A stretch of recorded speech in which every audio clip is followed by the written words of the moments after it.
Hi, and welcome to another episode of Raise the Vibe with Liz. I'm your host, Liz Peterson. Today, I have Jeff Leisawitz with me today. Yeah. Yeah, I got it right. So Jeff burns with a mission to inspire and teach writers, artists, songwriters, musicians, filmmakers, solopreneurs, art organizations, and every other human with a heartbeat to amp up their vision, tap into their potential, and shine in the world. Besides being a creative coach, Jeff is an award-winning musician, producer, a critically acclaimed author, and internationally distributed filmmaker who has devoted his life to creativity. He chronicled the grunge scene in the 90s on 101.7 The End. He's the guy behind Electron Love Theory, garnering more than 250,000 downloads worldwide, released studio albums, thousands of music placements for film, TV, and multimedia, and Jeff's critically acclaimed book that we're going to be talking about today, Not Fucking Around, the No Bullshit Guide to Getting Your Creative Dreams Off the Ground, has helped thousands of creatives step forward in their work and creativity. Jeff, welcome to the show. Well, thanks for having me. That's awesome. Yeah, this is great. I'm looking forward to this. I read your book, and I have to tell you, right time for me, especially right now, dragging my feet, getting my website up for this podcast and a couple other things. So hmm thank you for the encouragement. And we're going to be sharing with our guests today all about your book and how it can encourage them. So why don't you start by saying a little bit about yourself and what got you to right now in your life? How did I get here? Well, it's always a good question, right? When I was a kid, I was always like this kid who was sort of with the imaginary friends and playing by myself and all that, sort of the weird, friendless kid, if you will. And I went to summer camp. This is back, this is way back in the 70s. I'm like 7 or 8 years old or something. And every night after dinner at the summer camp, they had this thing called free play, where the kids could just kind of run amok all over the place. This one summer, there was an empty cabin. So a counselor brought up his big 70s stereo, big old drum kit, and a box of records. And of course, in the 70s, this is like, Zeppelin and Billy Joel and Tom Petty and Bowie and, just like great stuff. Lucky. Yeah. So after dinner, every night, this guy would go into this cabin and play along to these records. And I, as a little kid, would sit outside and just kind of listen to this. And I was like mesmerized, like, what is going on in there? And then one day, this guy comes out and he's like, hey, kid, come here. I'm like, what? And he's like, you want to come in and check this out? I'm like, yeah. So I went in there and he put on the Who song, Won't Get Fooled Again, which is a major rock song for any Who fans out there.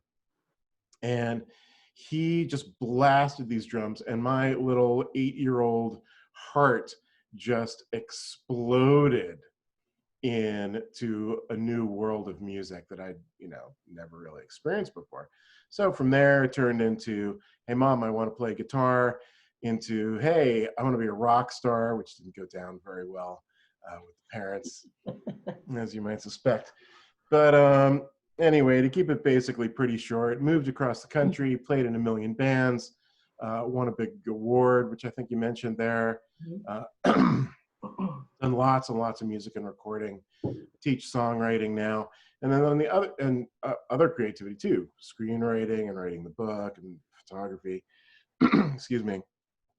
And the other side of my personality, I think, is always seeing potential in people and in things and the world.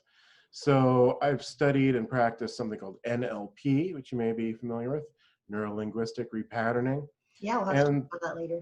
Yeah, and the coaching and this and that. So I kind of put them all together. I'm like, who are my people? It's creatives who are struggling to, move forward in their lives and in their creativity. And I kind of had all these tools. So I put them all together, wrote the book, rocked on, and here we are on the podcast. Yeah, it's a great book. It hits on a lot of really key points in, the journey for sure. Cool. Yeah. Yeah. So let's talk about it. I like it in the beginning of your book. You have the FA and then the NFA.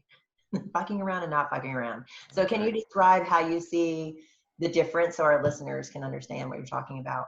Mm-hmm. So FA, fucking around, is both essential in our lives and has the potential for abuse, let's just say. So fucking around, everybody knows what that means. You know, playing the video games, you know, doing not much, shopping for sport, you know, just like hanging around constantly, things like that, watching too much TV, binge watching, right? We need those things because most people generally work too much, you know, to start with. But what does tend to happen is people get too much into this FA as opposed to NFA, not effing around. Not effing around in my book, which, you know, I actually have a book as it turns out, is finding what you truly love, what really lights you up, what really turns you on, getting a plan, stepping forward, and achieving, or not even necessarily achieving, but just moving towards your dreams, right? Living a life that matters to you, having a powerful presence within yourself, which then transfers really to the world. So that is my basic definition between FA and NFA. So when you live a life that is NFA with just enough FA in there, you are going to have a powerful life where you love every day and you move forward and you don't get discouraged when things go wrong, because they will, right? So yeah, that's the basic premise of that. Cool. So let's talk about how courage plays a role in NFA. Mm-hmm. Courage, right?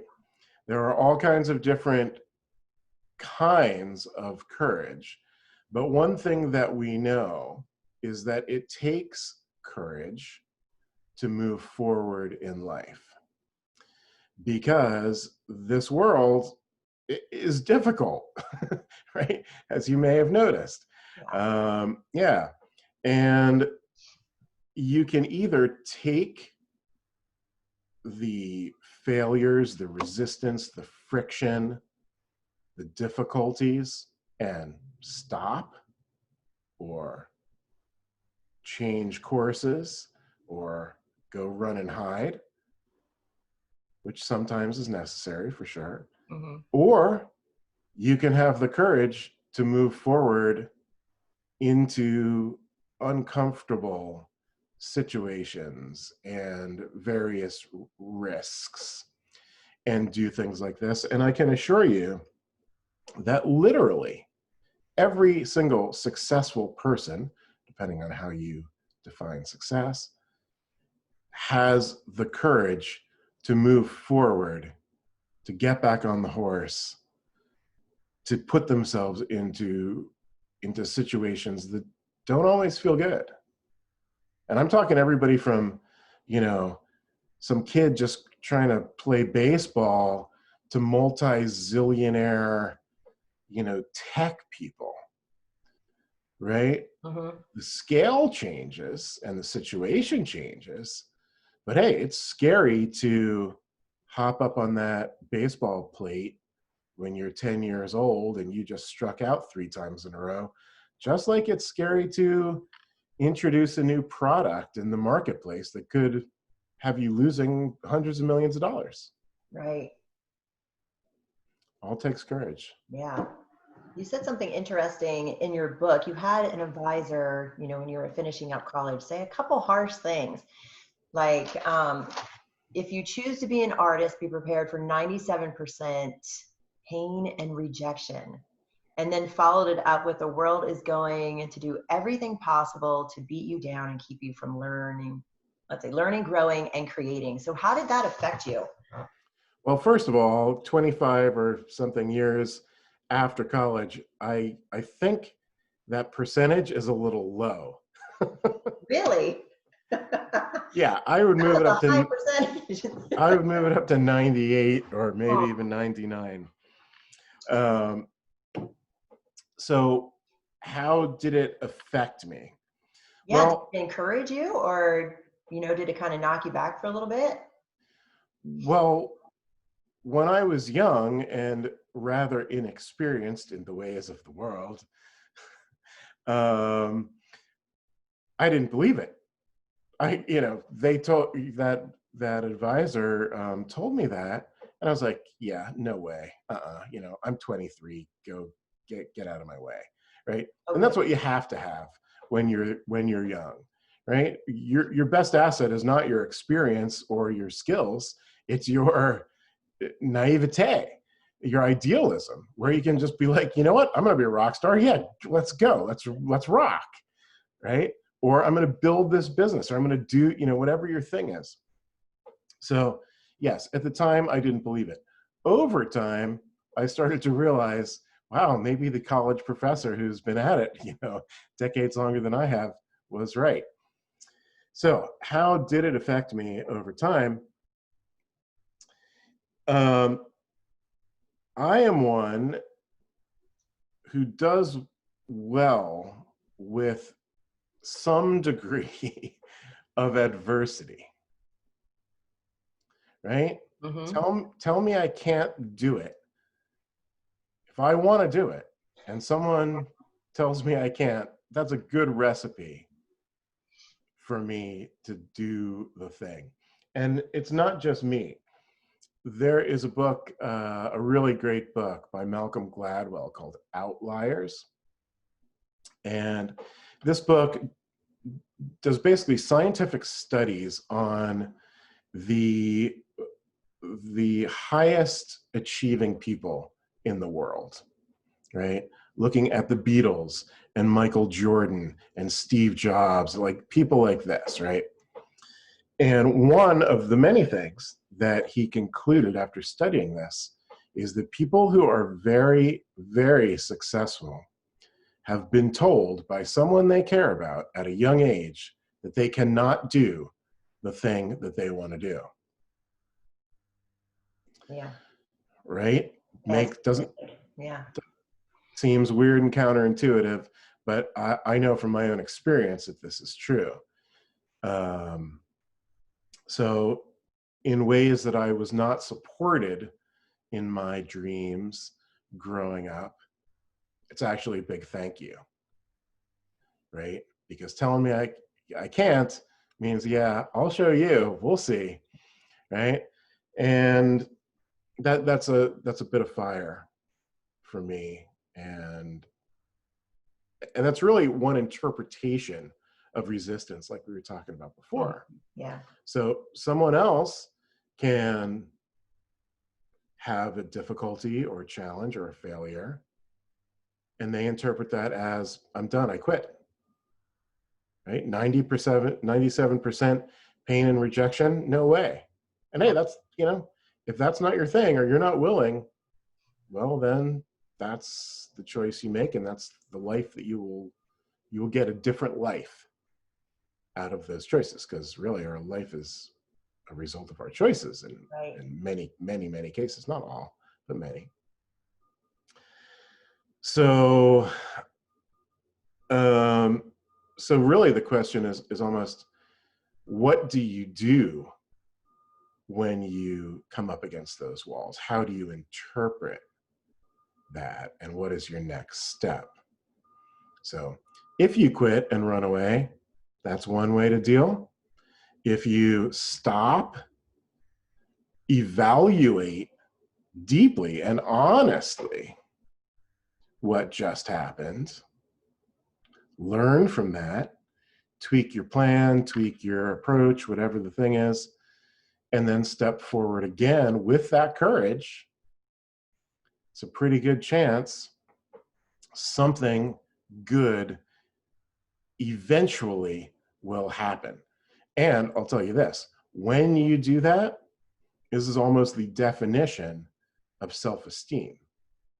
Yeah, let's unpack that a little bit more, because I can see a lot of people, you talk in your book about being stuck or settling or waiting for everything to be perfect or waiting for things to shift. So let's unpack that a little bit more.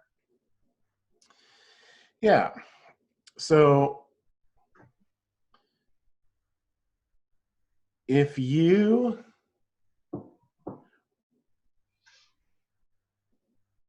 have an experience which is difficult and you fall down, you get hurt, you fail essentially in whatever you're trying to do, and you make the steps to do what I just suggested, think about what's going on, talk to some people, perhaps readjust the plan and step forward.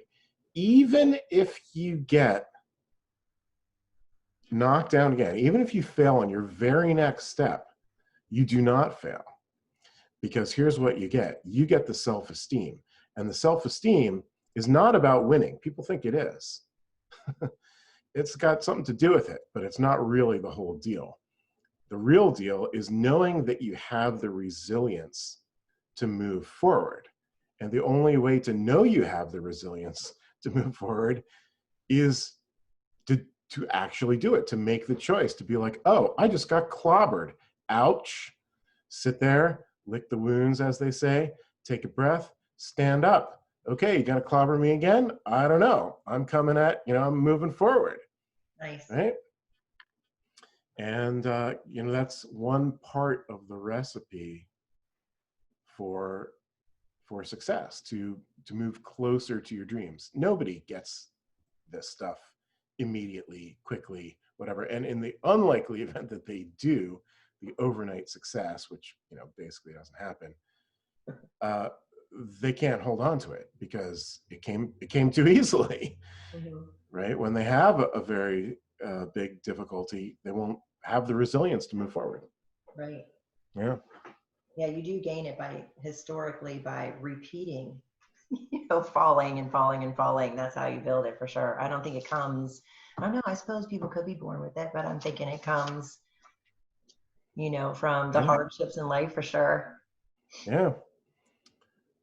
So let's talk about the neuro-linguistics. What is that, and then how does that work in your coaching practice? Yeah.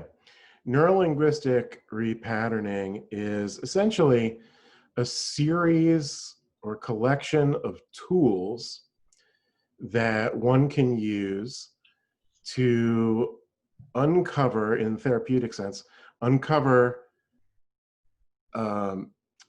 blocks, right?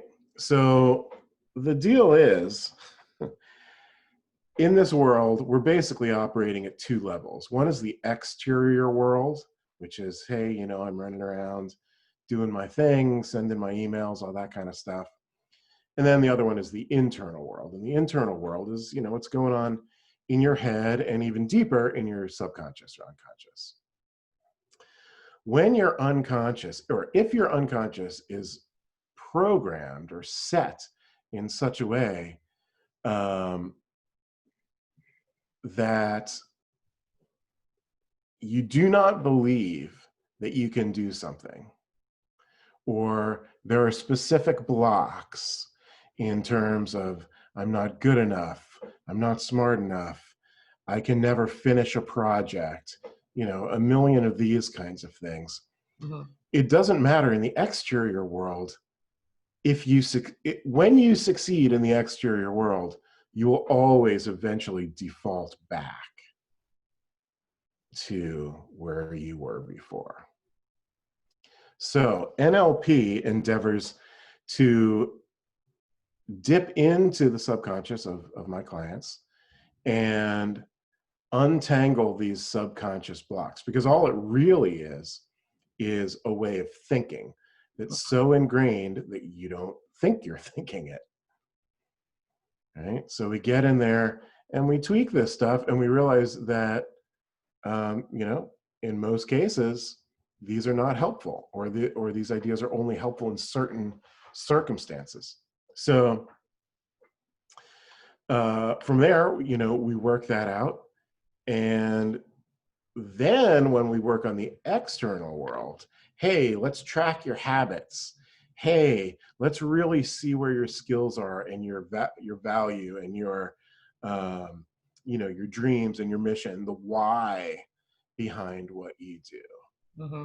All of this always moves faster, more clearly, and more joyfully,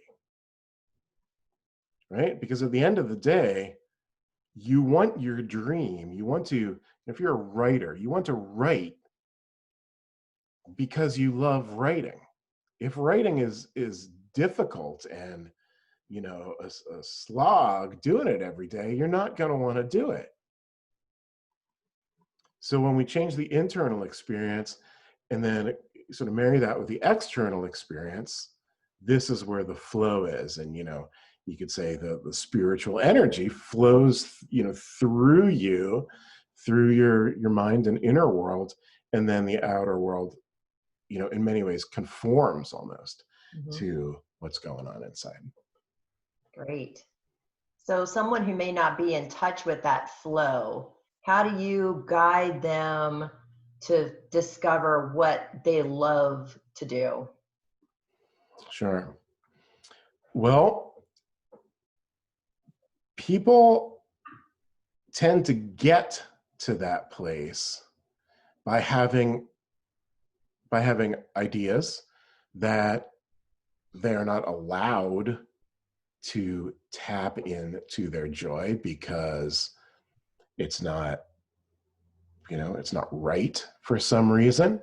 I mean, I'll just speak on my experience. I believed on some level that music was not a job. It was never a job. It shouldn't be a job. It's a hobby, right? This is the thing.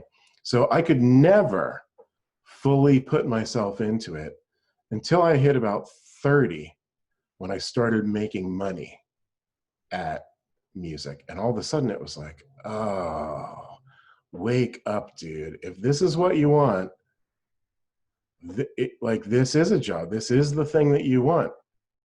So, putting that together and understanding that what you do and what you love can be the same thing.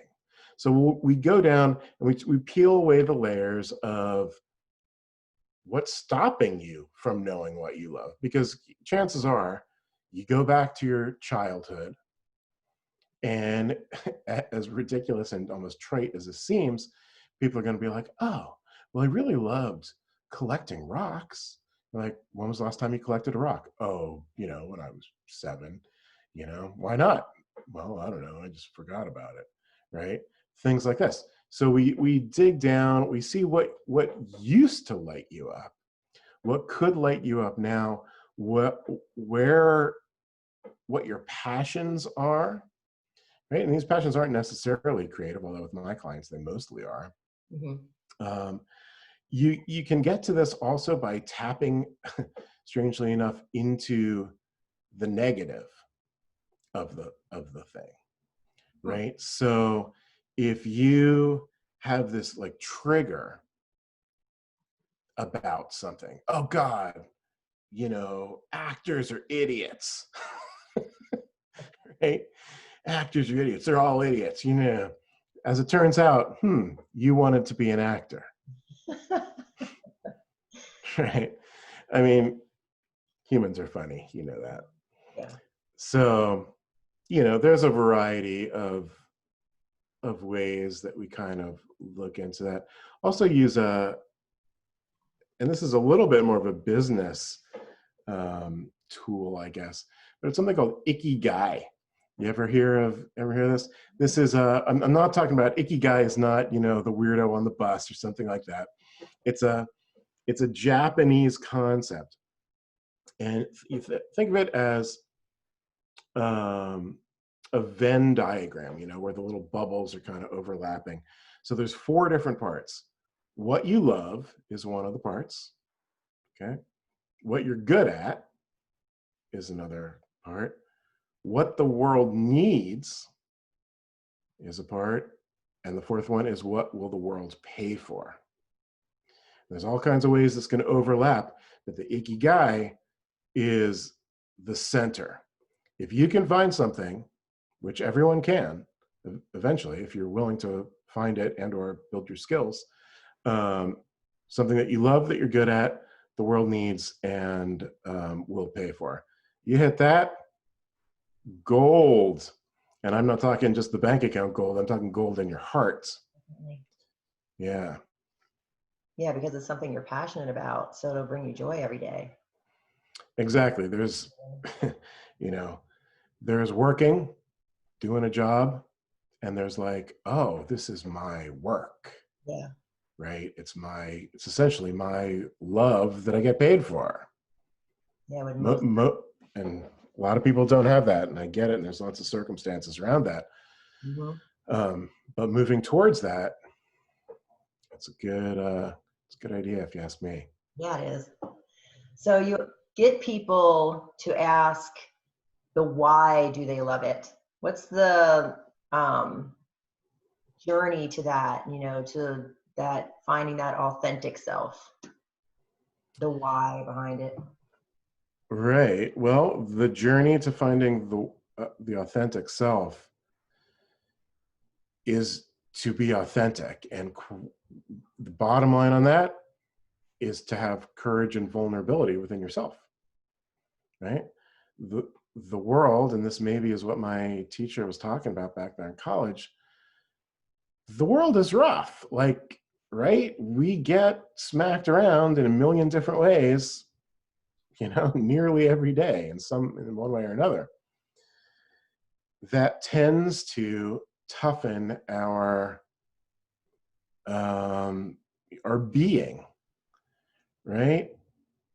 To keep us protected from the outside world, which is legit to some level, right? Or in some ways. But when we create that barrier within ourselves, first of all, we're not in tune with ourselves. That's the first problem. Then you don't even know yourself after a while, right? Yeah, so true. And then you're making decisions based on things that have nothing to do with who you really are. So it does take courage and vulnerability to tap into your truth and to then take action. Because, like we were saying before, you will fail. You will have difficulties.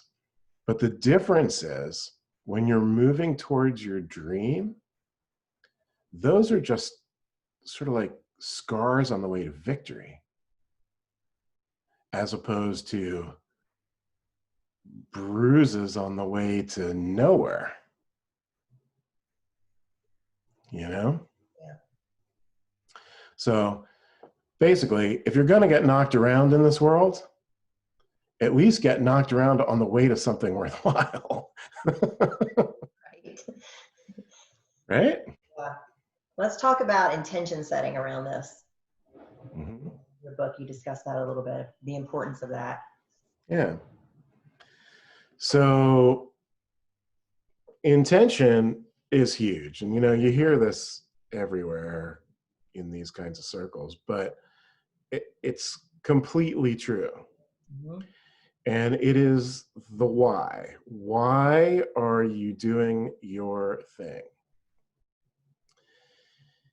If the why is external from your core truth, it will never be powered with the same kind of energy that it would be if it was internal. So for instance, when you are doing something just for money, right? Everybody wants money, everybody needs money, it's legit.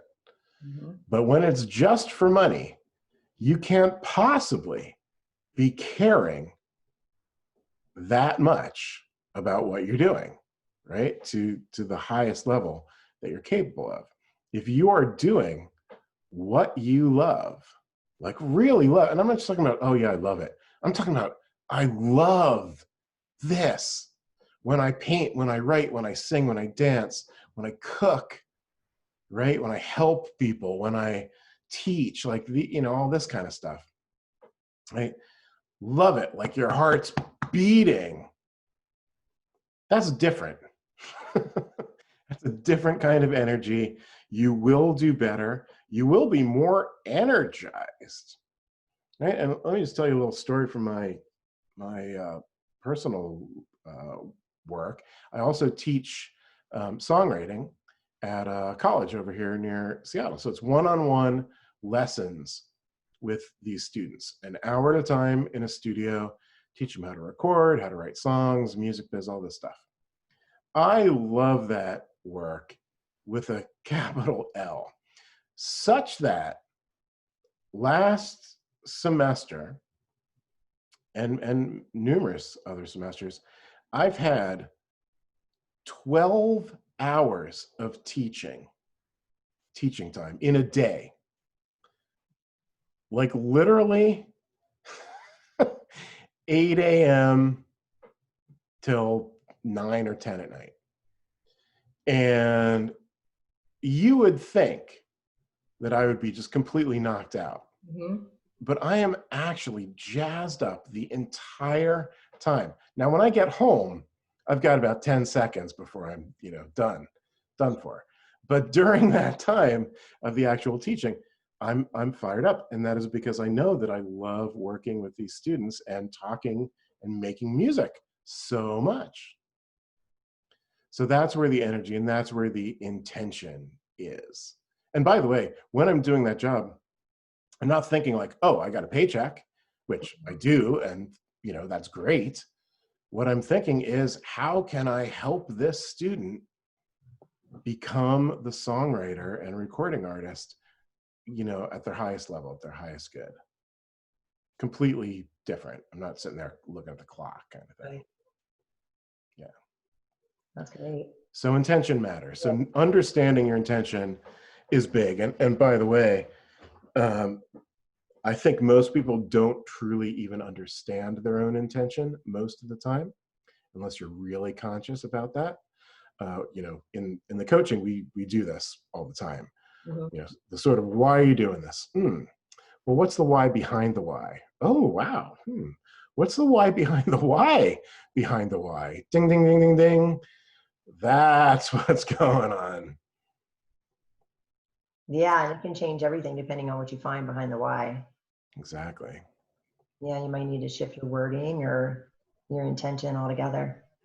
Yeah, and it comes down to being conscious, right? Because so much of what we do really is unconscious or semi-conscious, and then you don't think about it. You just keep on going. When you really tap into that, expanding of your consciousness, your world gets bigger and clearer and easier in many cases. Bless you. Sorry. Yeah, bless you. Let's see. You also talk about accountability. So declaring your dream and making it real. So let's unpack that a little bit. Let's declare your dream. Okay, so we've gotten through all this stuff, right, in our process here. One of the next parts is accountability. It's actually doing the thing that you know the why for, that you love. Maybe it's your ikigai and you'll make some money, this and that, all these kinds of things. Well, even at this point, it's easy for people to become distracted and let it go, not put the energy, not put the focus in. Well, they've done a ton of studies on this. Having accountability helps people to do the thing they said they want to do or they have to do. So, your basic thing is at work. Well, we know what time you clocked in. Okay, well, there's accountability. Hey, at the end of the day or the end of the week, what'd you do? Right? That kind of thing. School. Did you do your homework, little Johnny? Right? Pass it in. Oops, it's not there. Right? All these kinds of things are accountability. Now, it is So getting an accountability partner who is really going to hold you to the task is key to stepping forward in your mission. That said, it should never be your partner's responsibility to check in with you, because that actually diminishes your power, right? So the deal is, if you and I are accountability buddies and I'm trying to write my book and I say, hey, I'm gonna write my book and have a specific goal, which we do that stuff too. I have this thing called NFA missions, which is a whole series of ideas. But let's just say we've got that. I can't wait for you to call me or text me and say, hey, Jeff, did you do that thing today like you said you were gonna? Because that is literally diminishing my power. We need, one of the big things we do and talk about in NFA coaching is centering your power. Because really, we only have so much power in this world. And it comes down to three things.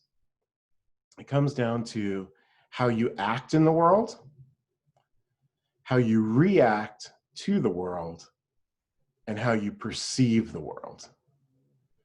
We've got a lot of influence, potentially, in other ways, but we really only have power and control in those pieces. So what we do is help people to center their control. So me reaching out to you and saying, hey, I wrote my 500 words today, is a lot different than you texting me and saying, hey, Jeff, did you do what you said you were going to do? Right? I mean, you can feel how different that is. So anyway, we set up accountability. I am the accountability partner for my clients. So I get texts all kinds of days and night. Hey, I did my illustration. Hey, I just played this gig. Hey, I wrote my chapter. It's like 2 a.m. and people are texting me with their success stories. So I freaking love that. It's fantastic. Progress. That's awesome. It's progress. It's one step, one step a day. That's cool. So how does the step of visualization? So how does that play a role? Why is it important to do it and to feel it? Visualization. Mm-hmm. Yeah. Visualization is, well, it depends. It depends what level you're talking on here. On one level, visualization is a way to focus your mental thoughts, your ideas, right? If you can clearly see, here is what I want, my life to look like, my studio setup to be, my income, all these different things. If you can clearly see that, it's just naturally going to focus your actions and decision makings against that picture, right? So if your vision is, I'm going to paint in my studio every day, you got a very clear vision of that, and your friend says, hey, let's go for a 3-week road trip, right? If you go on the road trip, you're not going to be painting for 3 weeks. Maybe the road trip's good. Maybe that's your choice. That's fine. No judgment. But you're not painting, right? If you know that painting every day is what's most important to you, you're going to wait on that road trip until you decide to alter that. So that's the one level. The next level gets weird and into the quantum and all that kind of stuff. So I don't know if, we want to get into all that.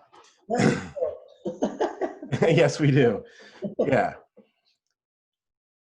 So, there's a lot more going on to this life than what it looks like. Yeah.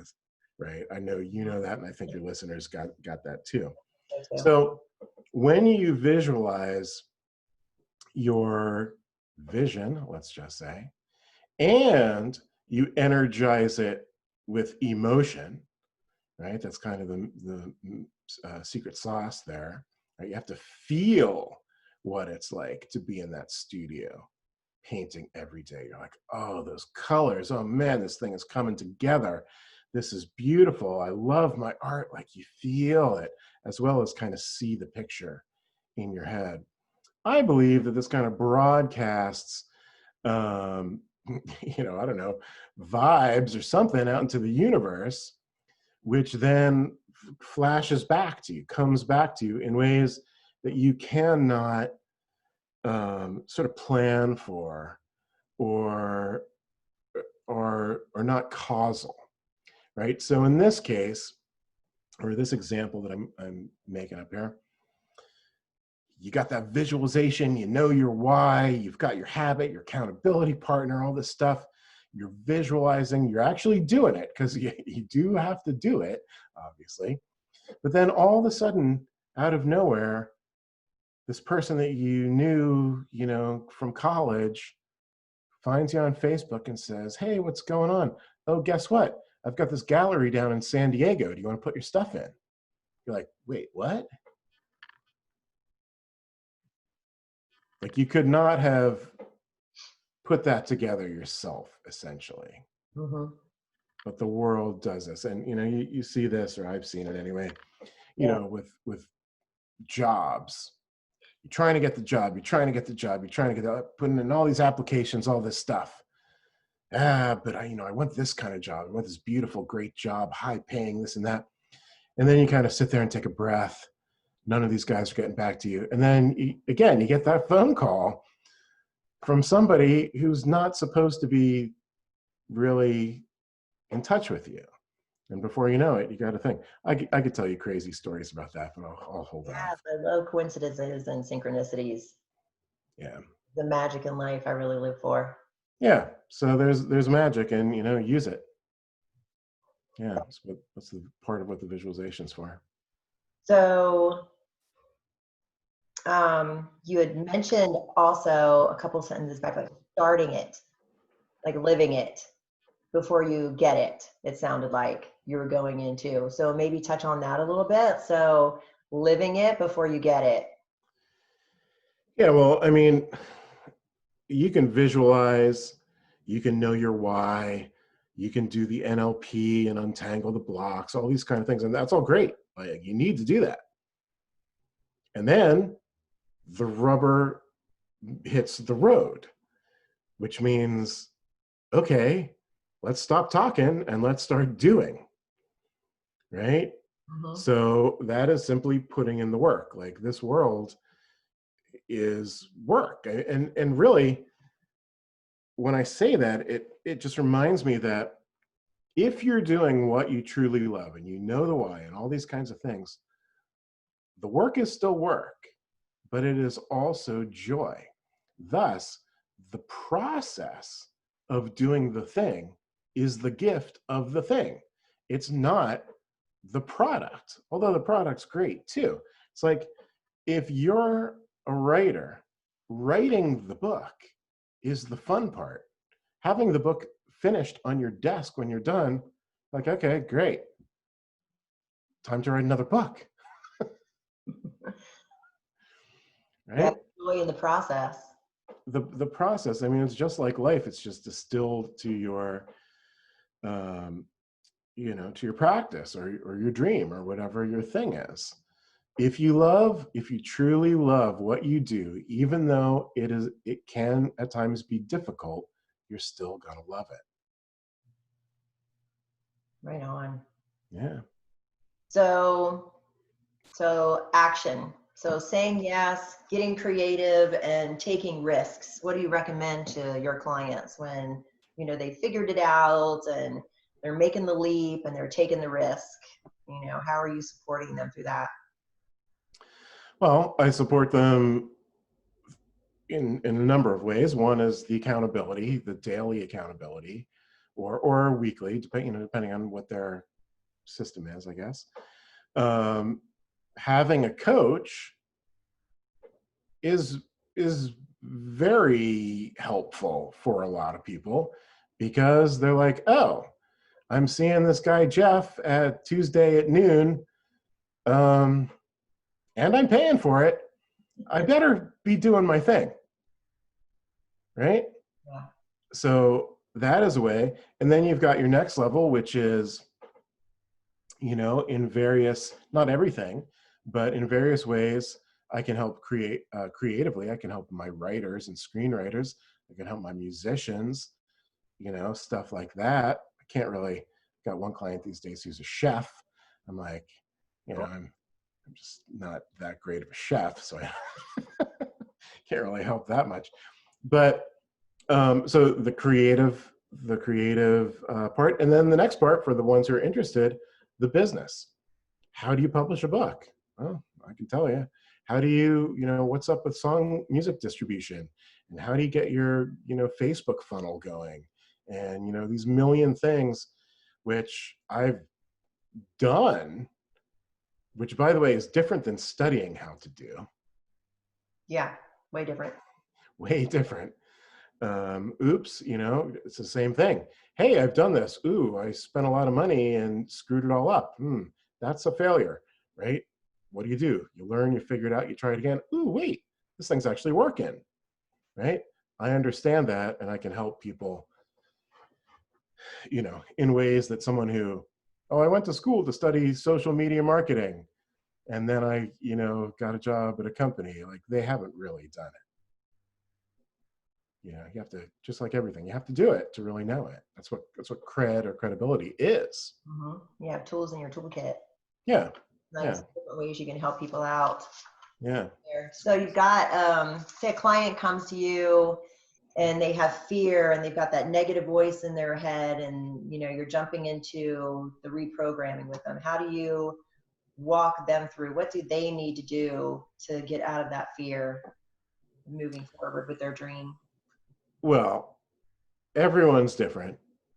And the biggest thing that they need is to be ready to do the work and to be willing to have courage and vulnerability.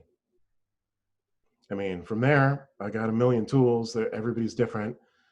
And we, you know, we take it the way it goes. But that is the bottom line. If you're not ready, you know, I can't help you. You know, if your spouse or something says, you got to talk to this guy, Jeff, you know, you do it or whatever, they're not ready. Unless they are, right? But essentially, if you're forced to do the work, you're not going to do the work, right? And then you have to be willing to, you know, go into some tender spots, because if you're not getting what you want, there's something that's stopping you. Right. Yeah. So you talk a little bit in your book about self-sabotage. So you want to talk about that a little bit, and taking responsibility for your life? Sure. Well, it's easy to blame somebody else or something else, right? And in some cases, that these factors, these people factors, whatever, are absolutely relevant and affecting you or have affected you in different ways. That can be completely true. And then you need to take responsibility for your life, right? It's not your fault, but it's still your responsibility. So, you know, the favorite or a favorite one of these is, you know, my parents, XYZ, you know, they sort of screwed me up somehow. Okay, great. You know, so they did. I get it. Sucks. But now what? Now it's your responsibility. You know, the next one is like your boss. Okay, there's that. You've got, you know, the man in general, like the whole system, the whole world. And yeah, all kinds of things are screwed up there for sure. Then what? Right? Yeah. It's you have to do the best you can to take responsibility, to center your power, like we talked about before. Right. And when you do that, you'll be amazed. I mean, talking about like the boss, a classic tale that I've heard a million times. My boss won't give me a raise. Okay. So what are you doing there? You are externalizing your power. My boss is not going to give this thing to me. Okay. So have you worked longer hours? Have you learned new skills? Are you coming up with new ideas? Are you helping the company make more money? Those things are all theoretically under your control. You do that stuff, and you're either going to surpass your boss or you're going to jump to another working situation where you're honored for what you do because you're centering your power. So it's a huge difference between, my boss isn't giving me a raise to I have created so much value in myself that they have to give me a raise or I'm out. Right. Huge difference. For that kind of a story, it's likely that the boss leaves and the door opens to something even better. Yeah. In that effort. Yeah, that's awesome. So you also talk about the inner critic. So how do we kick that to the curb, and what's the advantage of using the inner critic? The inner critic. You read this book pretty well, didn't you? I did. I gotta say. That's the whole thing. Okay, so the inner critic I like to call the ick inner critic, right? And the ick is there in everyone. It's built in for a reason, and the reason is to protect us, right? And that's a good reason. It's just not always relevant. And this is one of these things that can and often does go subconscious. If it goes subconscious, you're not even willing to try something, right? Because you're so scared of the reaction. Then you become more conscious of it and you're like, oh, I'm not good enough, that kind of stuff. So what's the deal with the inner critic? It's there for a reason, and it can be your ally. So when you understand that it is actually there to help you, not to hurt you, and you can kind of reframe its role in your psyche, you can actually use it to your benefit. So, that's the very short version, but in the workshops that I do and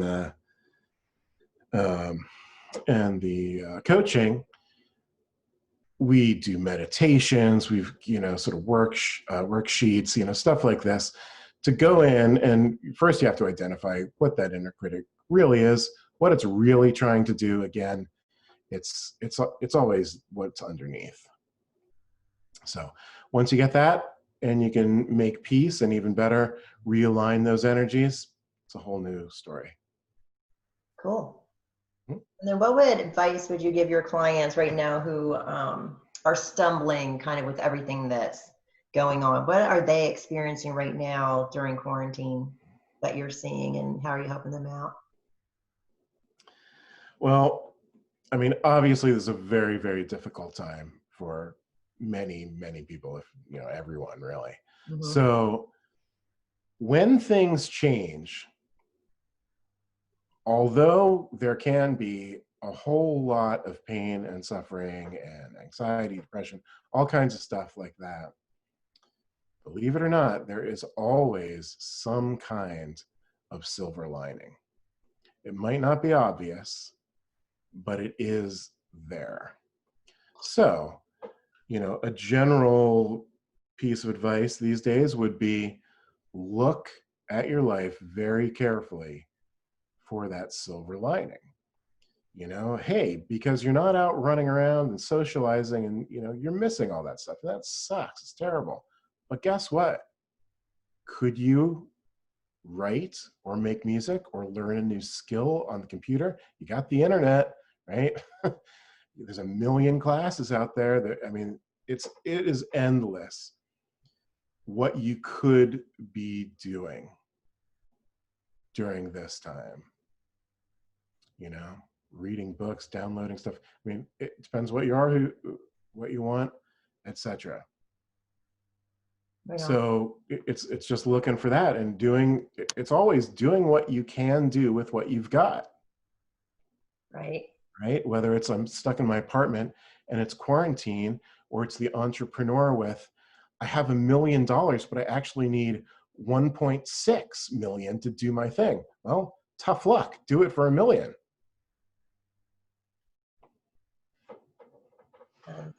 Yeah. What would you like to leave our listeners with today? I would like to leave your listeners with a concept that is kind of the baseline of my philosophy around creativity. So I believe that creativity at its best is a way for us to be seen, expressed, healed, and connected. By the way, this is not in the book because I thought of it after I wrote the book. Like a book. So yeah, exactly. So what does this mean? To be seen. In this world, we are often not seen. You know, from driving down the highway or walking down the city street to the internet, you're basically invisible.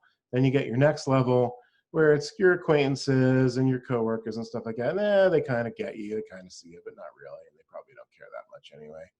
And then you've got your close people, you know, your family, your good friends, and hopefully they get you, they see you deeply, but maybe not always or as much as you would like. So that's the seeing part. To be expressed, in my definition, is simply to move from potential to actual, right? So an example of this is the dancer. So you got this dancer, it's Saturday night, she knows all the moves, she's this great dancer, but she's sitting in the corner while the disco ball's going and, you know, the music's thumping. In that moment, she is not expressed as a dancer. When she gets on that dance floor, she's a dancer. She is expressed as a dancer. Okay, so what's the healed part? To be healed with your creativity is to have, you know, on one hand, like a catharsis. I wrote this breakup song to get it out, right? And there's tons and tons of art and creativity that have been sort of like that. But healing can also occur in things that don't feel so heavy or negative, right? When you, you know, write the love song, what's the healing in the love song? Perhaps the healing in the love song is all of the days and months where you were lonely is now being healed and you're expressing that. So when you are seen, expressed, and healed through your creativity, you give the gift of your creativity to the world. And that is Madison Square Garden, or the top of the charts, or it's one person. But here's the deal. Here's where it gets even cooler. When you give your gift of creativity to the world, you become the gift because you show others that they can be seen, expressed, and healed in their creativity. And that is huge. And that reframes the entire concept of what we're doing as creatives or artists, right? This isn't just like, oh, I'm writing a book because it's fun. I like to dance because it expresses myself, something like that. This puts us together in a gang, an army, right? That is here to heal the world through our creativity. And you know that through the movies you've seen and the songs and whatever art, you know, visual art or something that you're into, when that stuff really hits you, it's big, like really big. It is life-changing. It is transcendent. And when we can add to that, we can express our own truths through whatever kind of creativity we're into, that helps to heal the world. So that's why I'm here. That's beautiful. That's what I'm doing. So yeah. And you have a special offer for our guests. You want to let I do, as a matter of fact. Yeah, almost forgot. I'm happy to do a 15-minute free coaching session with anyone to see how I might be able to help you out. So you can just go to my website, and there's a place to sign up for that. I think you'll probably put that on your. I will. Where? Website. Yeah. So click away, sign up, and I would love to meet all y'all and see what we can do. Great. Thanks for offering that, Jeff. I really appreciate it. And I know it'll be good for our listeners too. I hope take him up on his offer. Absolutely. Thank you. And thank you so much for having me here. That was so fun. It was great. Thanks for being a guest. I really appreciate you and appreciate the work you're doing. And I'm so happy to have you on the show. Absolutely. Thank you. And thanks everyone for joining me. This is Liz Peterson on Raise the Vibe with Liz. Remember to get out there and raise the vibe. Thanks for joining me, everybody. Bye.